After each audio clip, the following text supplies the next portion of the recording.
फिर दिन हुआ पुरानी रात का, करे सो शुक्र हम खुदा की जात का, खुदा की जात का, नया फिर दिन हुआ। आज की आयत।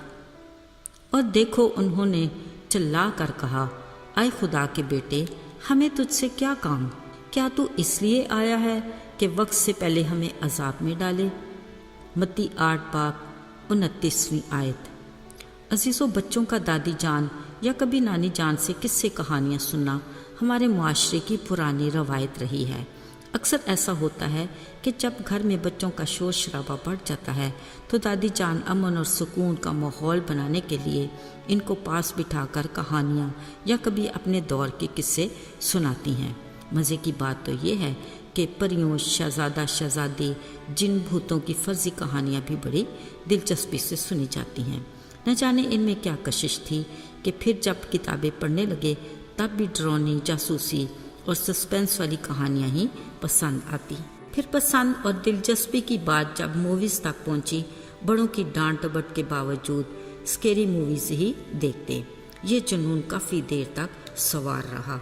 आगे चल के अगरचे वक्त के साथ तब्दीलियाँ आती रहीं, मगर इन डरावनी मखलूक का कुछ ऐसा तिलिस्मी असर था जिनका वजूद एक मुअम्मा बनकर जहन के किसी गोशे में महफूज होता गया, इस अच्छे की उम्मीद के साथ कि कभी तो हल निकल ही आएगा।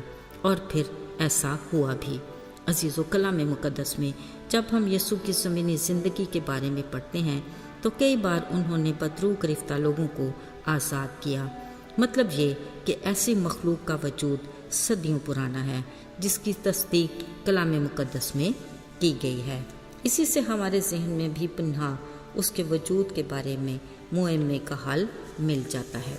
अजीज़ों, आज कलाम मुक़द्दस में से इन्हीं के मुतालिक एक वाक़या के बारे में देखते हैं। लिखा है, जब यीशु गदरीनियों के मुल्क में पहुँचे, 2 आदमी जिनमें बदरूहें थीं कब्रों से निकलकर उससे मिले। ये ऐसे तुंद मिजाज थे कि कोई उस जगह से गुजर नहीं सकता था। जैसे ही उन्होंने यीशु को देखा, चिल्ला कर कहा, ऐ खुदा के बेटे, हमें तुझसे क्या काम? क्या तू वक्त से पहले हमें अजाब में डालने आया है? फिर इन बदरूहों ने यीशु से बड़ी हैरत अंगेज बात कही कि अगर तूने हमें इन आदमियों में से निकालना ही है तो हम तेरी मिन्नत करते हैं कि हमें उन सूरों के गौल में भेज दे जो यहाँ करीब ही चल रहा है। यीशु ने हुक्म दिया, जाओ। कलाम मुक़द्दस में लिखा है कि वो बदरूहें आदमियों से निकलकर सूरों में चली गईं और वह सारा गौल कराड़े पर से झपट कर झील में जा पड़ा और पानी में डूब मरा। जैसे ही चराने वालों ने शहर में जाकर उन 2 आदमियों और बदरूहों के बारे में बताया, पूरा शहर यीशु को मिलने आ गया। अजीज़ों, कैसी अजीब बात है कि बदरूहें यीशु को जानती थीं। उन्होंने यीशु के खुदा का बेटा होने का इकरार भी किया।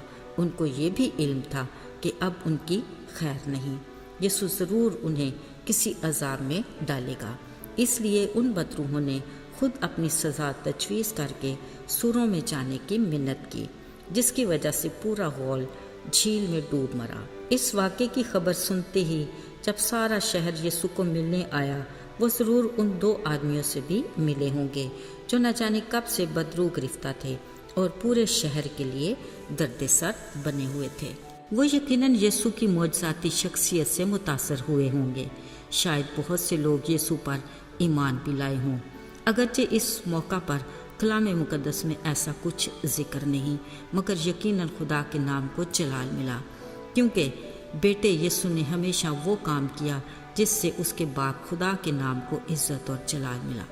अजीज़ों, बदरूहों, जिन्नों, भूतों के वो किरदार जो पहले किस्से कहानियों में थे, फिर किताबों में आए और फिर फिल्मों में देखे गए, वो अबलीसी रूप हैं जो सदियों से अपना वजूद रखते हैं और आज भी इंसान में बसेरा करते हैं, जिसकी तस्दीक कलाम मुक़द्दस में भी हुई।